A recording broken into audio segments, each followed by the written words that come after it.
ഇന്ന് നമുക്ക് അർജുൻ സർജയും ഐശ്വര്യ രാജേഷും കേന്ദ്ര കഥാപാത്രത്തിലെത്തുന്ന തീയവർ കുലയി നടുങ്ക എന്ന സസ്പെൻസ് ത്രില്ലർ തമിഴ് സിനിമയുടെ കഥ നോക്കിയാലോ. കഥയുടെ ചുരുക്കം എന്തെന്നാൽ, ഒരു എഴുത്തുകാരൻ തന്റെ ബുക്ക് പബ്ലിഷ് ചെയ്തു.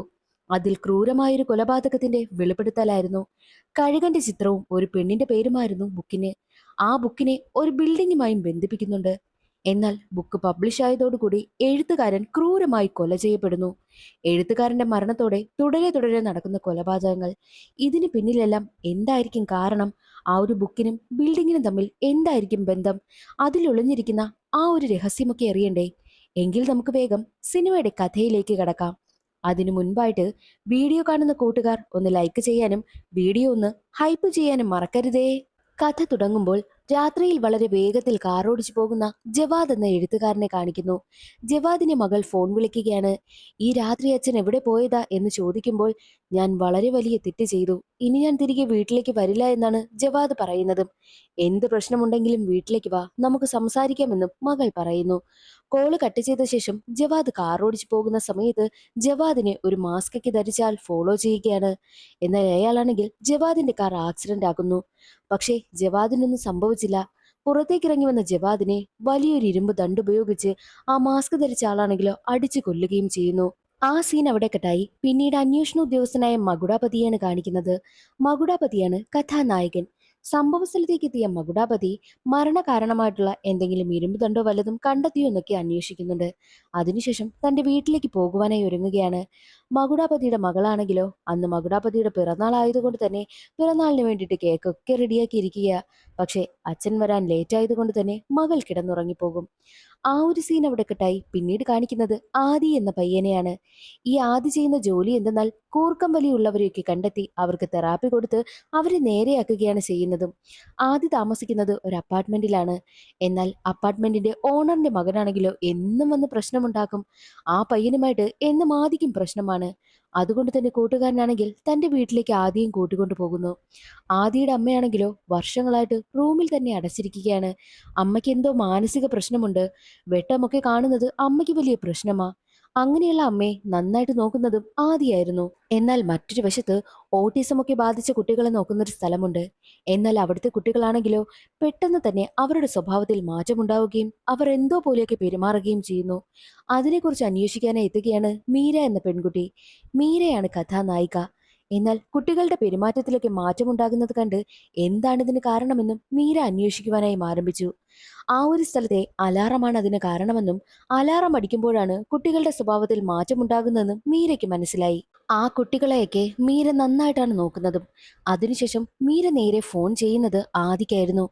ആദിയെ വിളിച്ചത് എന്തിനെന്നാൽ മീരയുടെ അച്ഛനും കൂർക്കമ്പലിയുടെ പ്രശ്നമുണ്ട്. അതുകൊണ്ട് തന്നെ തെറാപ്പി നടത്തുന്നതിന് വേണ്ടിയിട്ടാണ് മീര ആദിയെ വിളിച്ചതും.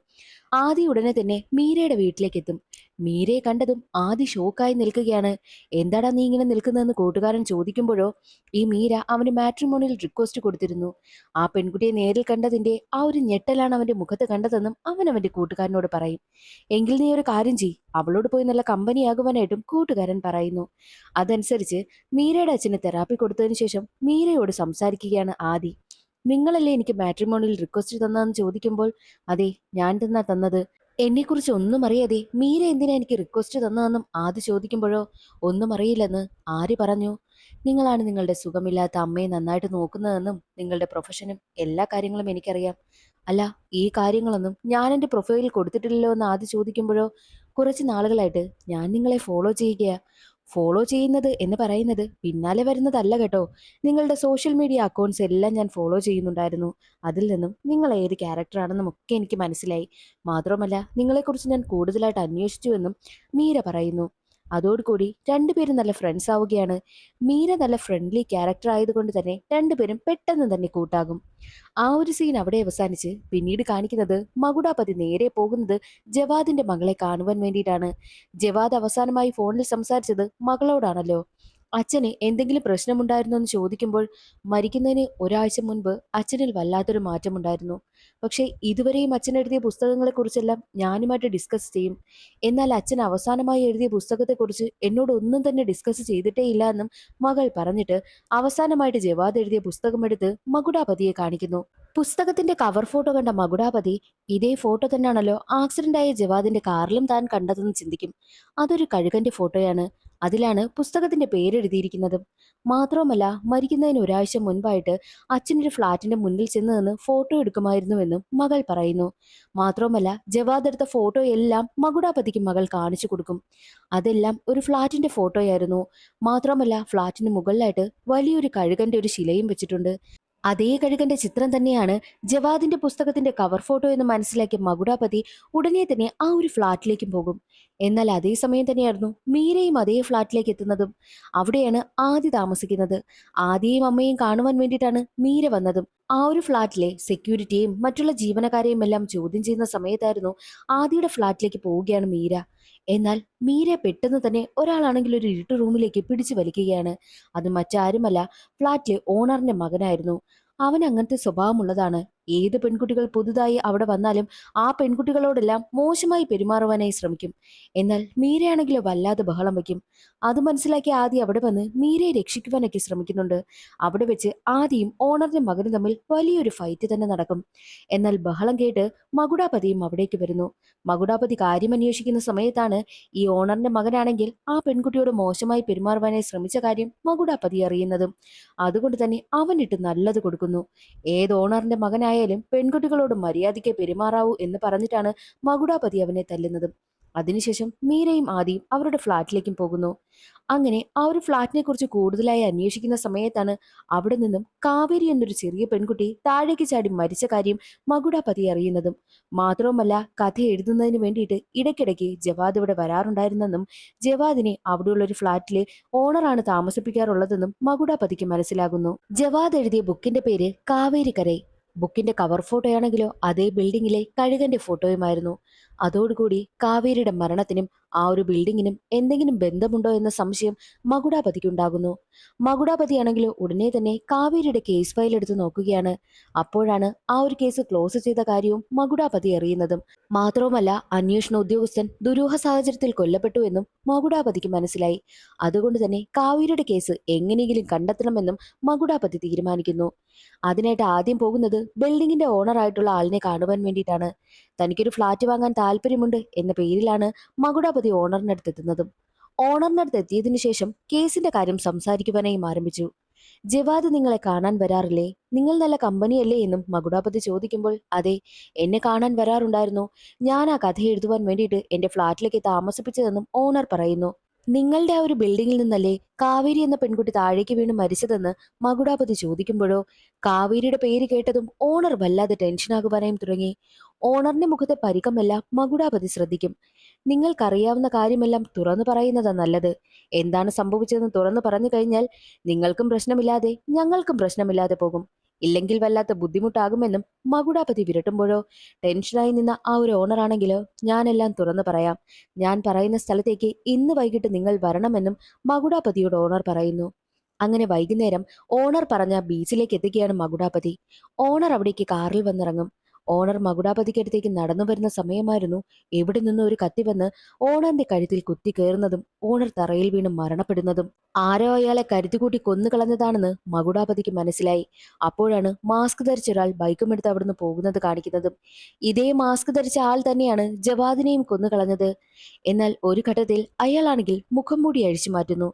അതൊരാണല്ല, പെണ്ണായിരുന്നു. അവിടെയാണ് കഥയിലൊരു ട്വിസ്റ്റ്. അത് മറ്റാരുമല്ല, മീര തന്നെയാണ്. മീരയാണ് ഇത്രയും കൊലപാതകങ്ങൾ നടത്തിയതും. അവസാനമായിട്ട് ജവാദ് എഴുതിയ ബുക്ക് കാവേരിക്കര എന്ന പേരിലായിരുന്നല്ലോ. ആ ബുക്ക് എഴുതിയതോടുകൂടി ജവാദ് മരണപ്പെടുകയും ചെയ്തു. അതുകൊണ്ട് തന്നെ ബുക്കിൽ നിന്നും എന്തെങ്കിലും ക്ലൂ കിട്ടുമോ എന്ന് അറിയുവാൻ വേണ്ടിയിട്ട് മകുടാപതിയാണെങ്കിലോ ബുക്ക് എടുത്ത് വായിക്കുവാനായും ആരംഭിച്ചു. അപ്പോഴാണ് കാവേരിയുടെ കഥ എന്തെന്ന് നമ്മളെ ഒരു ഫ്ലാഷ് ബാക്ക് വഴി കാണിക്കുന്നതും. കാവേരിയാണെങ്കിലോ ഒരു സ്പെഷ്യൽ ചൈൽഡാണ്. കാവേരിയുടെ അമ്മയും അച്ഛനും പ്രണയിച്ച് വിവാഹം കഴിച്ചതാ. എന്നാൽ കുറച്ചുനാൾ കഴിഞ്ഞതും അച്ഛൻ മരണപ്പെട്ടു പോയി. അതിനുശേഷം കാവേരിയെ അമ്മയാണ് ഒറ്റയ്ക്ക് വളർത്തുന്നതും. കുഞ്ഞിങ്ങനെ ജനിച്ചത് കൊണ്ട് തന്നെ ആ ഒരു സങ്കടം അമ്മയുടെ മനസ്സിലുണ്ട്. കാവേരി പഠിക്കുവാനായി എത്തുന്നത് ഇങ്ങനെയുള്ള കുട്ടികളെയൊക്കെ പഠിപ്പിക്കുന്ന സ്കൂളിലേക്കാണ്. അതേ സ്കൂളിലെ ടീച്ചറായിരുന്നു മീര. ആ സ്കൂളിൽ വന്നതിൽ പിന്നെ കാവേരിയുടെ സ്വഭാവത്തിലേക്ക് മാറ്റമുണ്ടായി. അവൾ പതിയെ പതിയെ സംസാരിക്കുവാനും നല്ല രീതിക്ക് പെരുമാറുവാനും ഒക്കെ തുടങ്ങി. അത് കാണുന്ന കാവേരിയുടെ അമ്മയ്ക്ക് ഒരുപാട് സന്തോഷമാകും. മീരയോട് വന്ന അമ്മ അതൊക്കെ സംസാരിക്കുന്നുണ്ട്. ഒട്ടും വിഷമിക്കേണ്ട, കാവേരിയുടെ കാര്യം ഞാൻ നോക്കിക്കോളാം. എല്ലാവരോടും സംസാരിക്കുന്ന ഒരു കുട്ടിയായിട്ട് ഞാൻ അവളെ മാറ്റിയെടുക്കുമെന്നും മീര അമ്മയ്ക്ക് വാക്കുകൊടുത്തു. മീരയുടെ സ്നേഹവും പരിചരണവും എല്ലാം കാവേരിയിൽ നല്ല മാറ്റമുണ്ടാക്കി. അത്രയ്ക്കും എല്ലാ കുട്ടികളെയും മീര നന്നായിട്ട് കെയർ ചെയ്യുമായിരുന്നു. അങ്ങനെ ഇരിക്കെ ഒരു ദിവസം സ്കൂളിലേക്ക് വന്ന കാവേരിയുടെ പെരുമാറ്റത്തിൽ നല്ല മാറ്റമുണ്ടായിരുന്നു. അവൾ ആരോടും മിണ്ടുന്നതേയില്ല. അവളൊരു സ്ഥലത്ത് മാറിയിരുന്ന് എന്തൊക്കെയോ ചിത്രങ്ങൾ വരയ്ക്കുകയാണ്. അതെന്താണെന്ന് അറിയുവാനായിട്ട് മീര വാങ്ങി നോക്കുമ്പോൾ കാണുന്ന കാഴ്ച 3-4 പുരുഷന്മാരുടെ ചിത്രങ്ങളാണ് അവൾ വരച്ചു വെച്ചിരിക്കുന്നതും. അന്നേ ദിവസം വൈകിട്ട് വീട്ടിലേക്ക് പോയ കാവേരിയാണെങ്കിലോ അപ്പാർട്ട്മെന്റിന്റെ മുകളിൽ നിന്നും താഴേക്ക് വീണ് മരിച്ചുവെന്ന വാർത്തയാണ് മീര അറിഞ്ഞതും. അതോടുകൂടി മീര ആകെ തകർന്നു പോയി. ഇതാണ് യഥാർത്ഥത്തിൽ കാവേരിക്ക് സംഭവിച്ചത്. അങ്ങനെ മറ്റൊരു വശത്ത് മകുടാപതി കാവേരിക്കര എന്ന ജവാദ് എഴുതിയ ബുക്ക് വായിച്ചുകൊണ്ടിരിക്കുകയാണല്ലോ. ആ ബുക്കിൽ നിന്നും കാവേരിയുടെ കുറച്ച് കാര്യങ്ങളൊക്കെ ജവാദിന് മനസ്സിലാകുന്നു.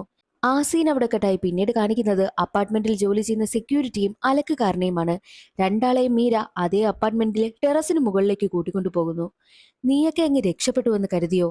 എങ്ങനെയാണോ കാവേരി മരിച്ചത് അതുപോലെയൊക്കെ തന്നെ നീയൊക്കെ മരിക്കുമെന്ന് പറഞ്ഞിട്ട് ആ ഒരു ബിൽഡിങ്ങിന് മുകളിൽ നിന്നും മീരയാണെങ്കിലോ അവർ രണ്ടുപേരെയും താഴേക്ക് തള്ളിയിടുന്നു.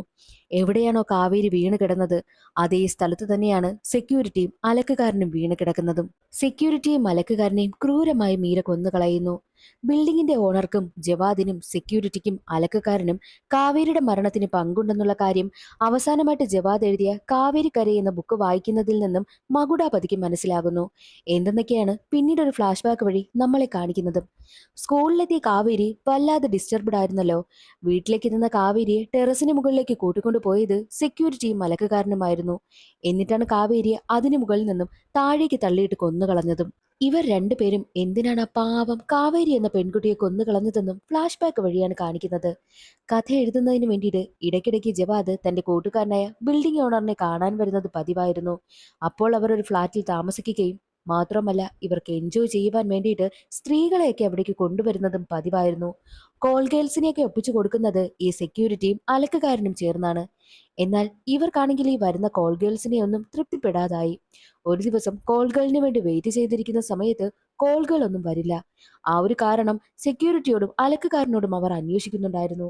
അത്രയ്ക്കും മോശപ്പെട്ട സ്ത്രീകളെയൊക്കെ എൻജോയ് ചെയ്ത് ജീവിക്കുന്ന ഒരു ടീമായിരുന്നു ഈ ജവാദും ബിൽഡിംഗ് ഓണറും. അങ്ങനെ ഇരിക്കെ ഒരു ദിവസം കോൾ ഗേൾ വരാത്തതിന്റെ ദേഷ്യത്തിലിരിക്കുന്ന സമയത്തായിരുന്നു സെക്യൂരിറ്റിക്കും അലക്കുകാരനും ഒരു ഐഡിയ തോന്നുന്നത്. അവർ രണ്ടുപേരും അവിടെ കളിച്ചുകൊണ്ടിരിക്കുന്ന കാവേരിയെ കാണുന്നു. ജവാദിനും ബിൽഡിംഗ് ഓണർക്കും ഈ വരുന്ന കോൾ ഗേൾസിനെ ഒന്നും തൃപ്തിപ്പെടുന്നില്ല എന്നുള്ള കാര്യം സെക്യൂരിറ്റിക്കും അലക്കുകാരനും നന്നായിട്ട് അറിയാവുന്നത് കൊണ്ട് തന്നെയാണ് ആരും അറിയാതെ നൈസിനെ കാവേരിയെ കൊണ്ടുവന്ന് അവരുടെ ഫ്ളാറ്റിലാക്കി കൊടുക്കുന്നതും. അങ്ങനെ ജവാദും ബിൽഡിംഗ് ഓണറും ചേർന്ന് കാവേരിയെ ക്രൂരമായിട്ട് റേപ്പ് ചെയ്യുന്നു. അന്നേ ദിവസം രാത്രി അവരുടെ ഇരയായി മാറി കാവേരി. എന്നാൽ കാവേരി ഈ ഒരു കാര്യം പുറത്തു പറയുമോ എന്നൊരു ടെൻഷൻ രണ്ടാൾക്കും ഉണ്ടായിരുന്നു.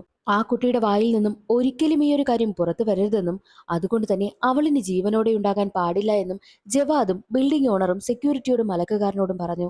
അതനുസരിച്ചാണ് സെക്യൂരിറ്റിയും മലക്കുകാരനും കാവേരി കൊണ്ടുവന്ന് ബിൽഡിങ്ങിന് മുകളിൽ നിന്നും താഴേക്ക് തള്ളിയിട്ട് കൊന്നുകളഞ്ഞതും. എങ്ങനെയാണ് കാവേരി മരിച്ചതെന്നൊന്നും മീരയ്ക്ക് അറിയത്തേയില്ലായിരുന്നു. കാവേരിയുടെ അമ്മയാണെങ്കിലോ ആകെയുണ്ടായിരുന്ന മകളും മരിച്ച് ആകെ തകർന്ന അവസ്ഥ. മീരയ്ക്കും എന്ത് ചെയ്യണമെന്ന് അറിയാത്ത അവസ്ഥയിലിരിക്കുന്ന സമയത്താണ് മീരയ്ക്ക് ഒരു കാര്യം ഓർമ്മ വന്നതും. കാവേരി എങ്ങനെയാണ് മരിച്ചതെന്ന് അവർക്കറിയാതിരിക്കുകയാണല്ലോ. മുൻപ് കാവേരി ആദ്യമായിട്ട് സ്കൂളിൽ ചേരുവാൻ വന്ന സമയത്ത് മീര അവൾക്കൊരു ബൈനോക്കുലർ കൊടുത്തിരുന്നു.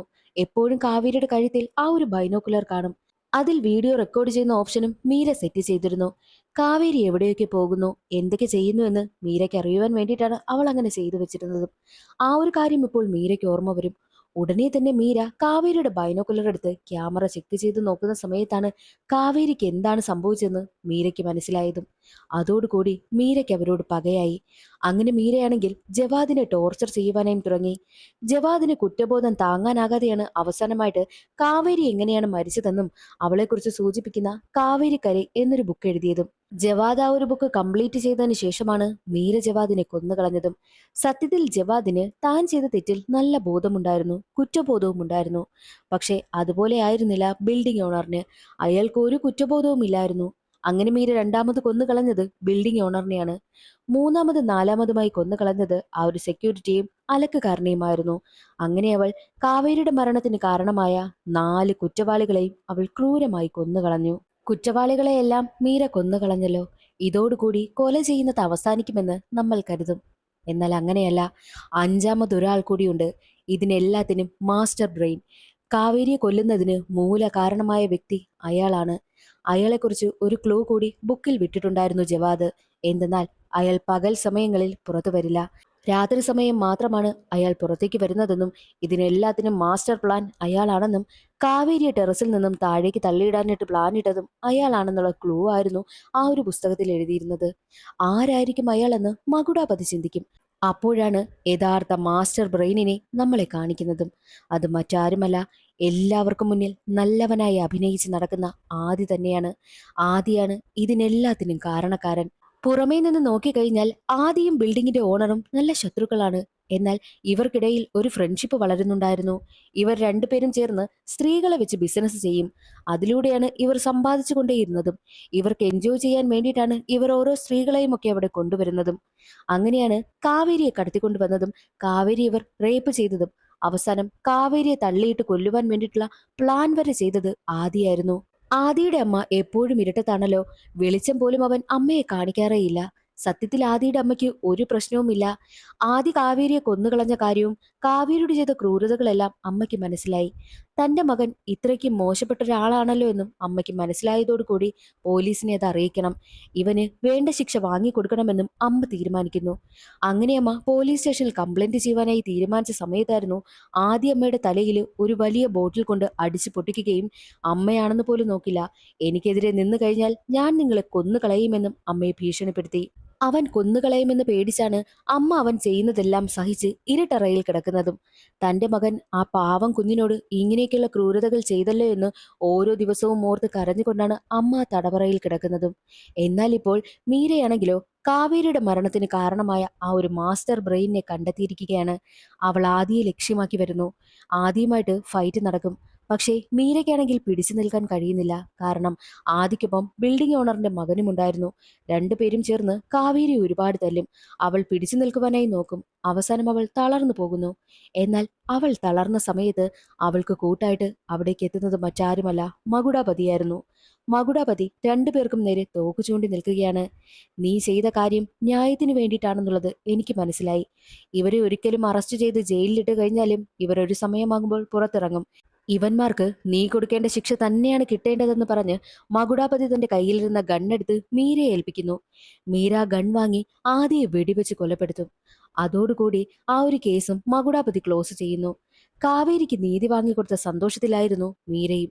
അതോടുകൂടി സിനിമയുടെ കഥയും അവിടെ അവസാനിക്കുകയാണ്. ഇന്നത്തെ ഈ ഒരു വീഡിയോ എല്ലാവർക്കും ഇഷ്ടമായെന്ന് കരുതുന്നു. ഇഷ്ടമായാൽ ഒന്ന് ലൈക്ക് ചെയ്ത് സപ്പോർട്ട് ചെയ്യാനും വീഡിയോ ഇഷ്ടമായാൽ ഒന്ന് സബ്സ്ക്രൈബ് ചെയ്യാനും മറക്കരുതേ. അടുത്തൊരു വീഡിയോയിൽ കാണാം. അതുവരെ എല്ലാവർക്കും ബായ്.